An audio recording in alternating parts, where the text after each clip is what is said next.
আজকে আমি নিয়ে চলে এসেছি দারুণ একটি স্ন্যাক্সের রেসিপি। সন্ধেবেলায় চায়ের সঙ্গে বা ছোট বাচ্চাদের এমনিও কিন্তু এই রকমভাবে এই রেসিপিটি বানিয়ে দেওয়াই যায়। আর এটা বানাতে কিন্তু 15 থেকে 20 মিনিট সময় লাগে। তাহলে চলুন দেখে নেওয়া যাক আমার আজকের এই রেসিপিটি। নমস্কার, আমি জয়িতা আর আপনারা দেখছেন জয়িতার পাকশালা। আমার আজকের রেসিপি হলো বেবিকর্ন 65।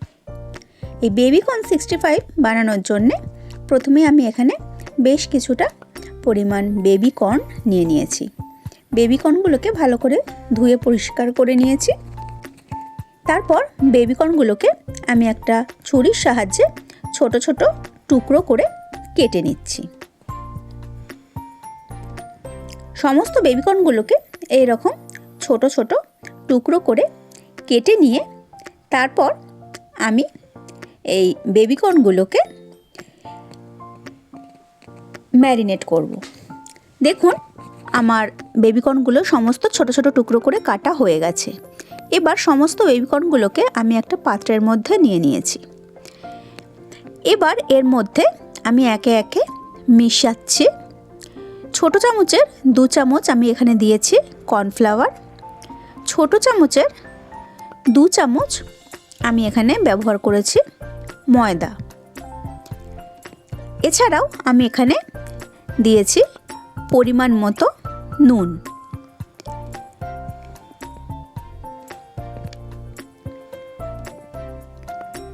আরও আমি এখানে দিয়েছি ছোট চামচের 1 চামচ কাশ্মীরি লঙ্কার গুঁড়ো, আর দিয়েছি ছোট চামচের 1/2 চামচ পরিমাণ হলুদ গুঁড়ো, দিয়েছি ছোট চামচের 1 চামচ ধনে গুঁড়ো। এছাড়াও আমি এখানে আদা আর রসুনের পেস্ট ব্যবহার করেছি 1.5 চামচ পরিমাণ। আমি ভীষণই দুঃখিত, আমার সেই ভিডিওটা এখানে স্কিপ হয়ে যায়। এবার সামান্য জলের ছিটে দিয়ে আমি সমস্ত বেবিকর্নগুলোকে এই সমস্ত উপকরণ দিয়ে খুব ভালো করে মাখিয়ে নিচ্ছি, যাতে সমস্ত উপকরণগুলো বেবিকর্নের গায়ে খুব ভালো মতো কোট হয়ে যায়। তারপর আমি গ্যাসে একটা কড়াই বসিয়ে দিয়েছি এবং তাতে দিয়ে দিয়েছি সাদা তেল। তেলটাকে খুব ভালো করে আমি গরম করে নিয়ে এবার কোট করা বেবিকর্নগুলোকে একে একে আমি তেলের মধ্যে দিয়ে খুব ভালো করে ভেজে নিচ্ছি। এখানে বেবিকর্নগুলো কিন্তু একদম মুচমুচে করে ভেজে নিতে হবে। আমি এখানে বেবিকর্নগুলোকে 2টো ব্যাচে ভেজে নিচ্ছি।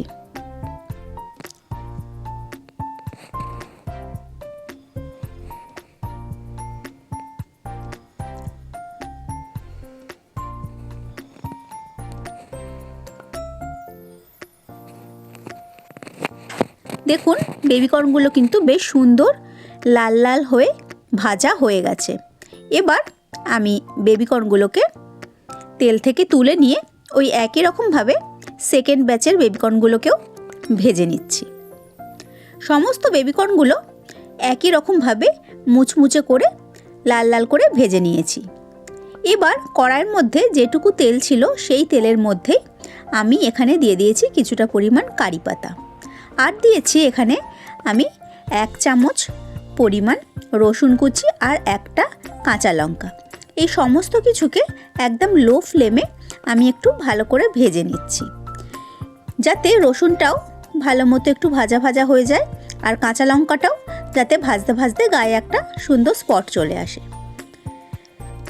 রসুন কাঁচা লঙ্কাটা খুব ভালো মতো ভাজা হয়ে গেলে এবার আমি এর মধ্যে দিয়ে দিয়েছি বেশ খানিকটা পরিমাণ টমেটো সস। টমেটো সসটা দিয়ে খুব ভালো করে নাড়িয়ে নিয়ে এবার ভেজে রাখা বেবিকর্নগুলো আমি এর মধ্যে দিয়ে দিয়েছি। বেবিকর্নগুলো দিয়ে আমি খুব ভালো করে টস করে নিলাম। দেখুন বেবিকর্নের গায়ে কিন্তু সমস্ত মশলাটা লেগে গেছে। ব্যাস তৈরি হয়ে গেল আজকে আমার দারুণ টেস্টি বেবিকর্ন 65। এই গরম গরম বেবিকর্ন 65 এবার আমি স্ন্যাক্সের হিসেবে চায়ের সঙ্গে সার্ভ করে দিয়েছি। আমার আজকের এই বেবিকর্ন 65-এর রেসিপি আপনাদের কেমন লাগলো অবশ্যই কিন্তু কমেন্ট করে জানাবেন। আমি আবার হাজির হয়ে যাব কোনো নতুন রেসিপি নিয়ে নেক্সট এপিসোডে। ভালো থাকবেন, সুস্থ থাকবেন। আর আপনারা দেখছিলেন জয়িতার পাকশালা। ধন্যবাদ।